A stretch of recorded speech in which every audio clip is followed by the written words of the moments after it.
Let me pretend I'm gonna remember this shit. Hello, my name is Desiree Burch, and I am up. And we are talking about Sister Rosetta Tharpe, the queen of rock and roll. No, not the godmother of rock and roll, that's too benevolent. The queen, she owned that shit. The queen of rock and roll. Regardless of what you say in the show, drink responsibly, yeah? All the time you talk about rock and roll, people are like, oh, Chuck Berry did that, or it's a bunch of dudes. Oh, Elvis. Yes, Elvis. Okay, Elvis was the last one to catch that damn boat, all right? The first person to really make rock and roll happen was a woman named Sister Rosetta Tharpe. But nobody told us about it, so I'm about to tell you. You're welcome. She was born in 1915 in Cotton Plant, Arkansas, which is like the backwoods of the back woods. She, grew up in the church because that's what black people got to do in the not enough numbers. Do you know what I mean? She's like, this isn't enough numbers for me to be myself, so I guess I'm gonna have to be somebody else. And she was this like child prodigy on the guitar. And so she's up in the church like, okay, cool, I'm playing this guitar and my mama preaching and everybody preaching. And I'm like, la la la. You know how you go to church and people have the guitar and they're like, da-na-na, we're all friends, everybody's friends, we're holding hands, singing a song, Jesus. And it's like, no, Jesus loves it when you jam. When you tear up, that's the name of the Lord.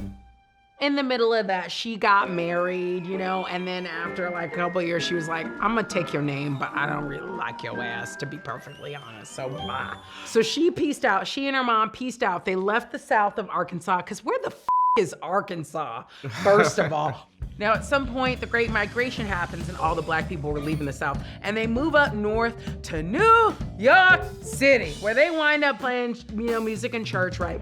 Everyone recognizes that she is incredible, right? She gets signed to Decca Records. She records this song called Strange Things Are Happening Every Day, right?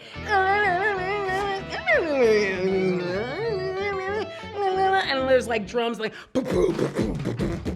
that's, I don't even, that's not the tune, but whatever. And it is widely considered to be the first rock and roll song. First rock and roll song ever. Yes, like that is where blues, rhythm and blues, like gospel, whatever, turned into popularized rock and roll was in this song, There's this weird dichotomy now where she's got this gospel music. It's all about the Lord, but it's all sounds like it's about shaking your ass at the club kind of thing, right? I think that's the best way, man. It is the best way, it's about the Lord doesn't mean it has to be boring. But that doesn't mean your mama's gonna be happy about it when you come home. And we're like, really? Is Jesus rocking me, or is that just you?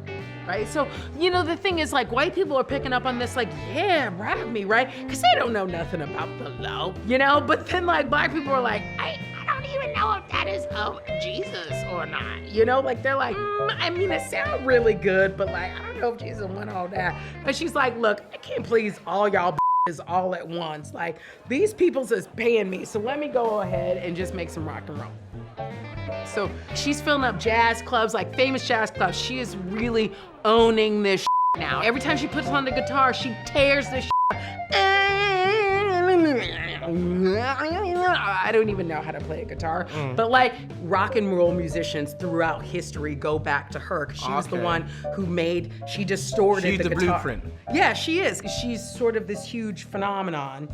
Damn it, now I'm drunk. I forgot the rest of the stuff I was supposed to say.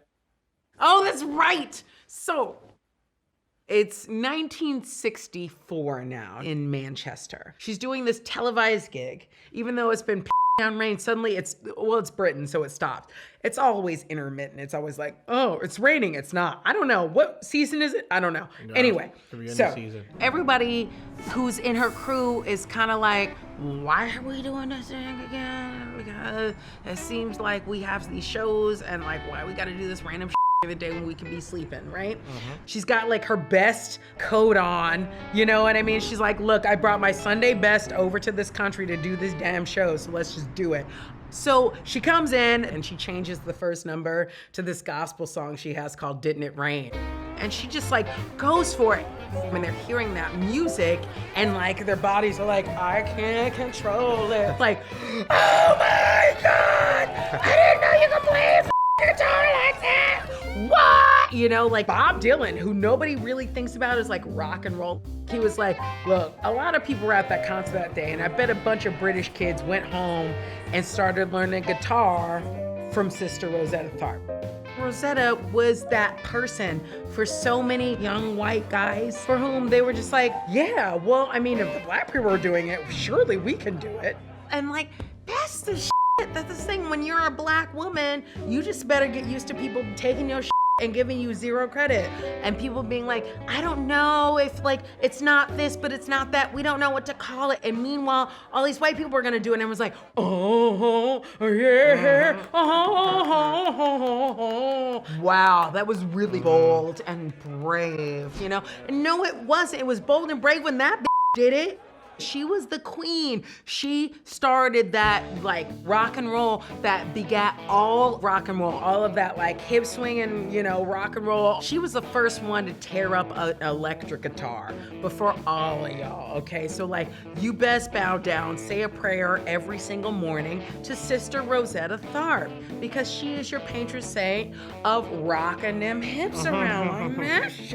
Right? Shaking that booty. They didn't know how to shake their booties. They didn't know they had a booty. You're welcome for your booty.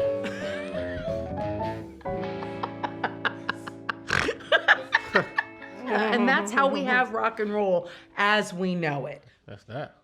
This is my favorite look, by the way, when super ripped people put on something soft. I didn't They're buy like, this. yeah, I know that I'm pumped all the time, but I also have a soft side. You should see me there.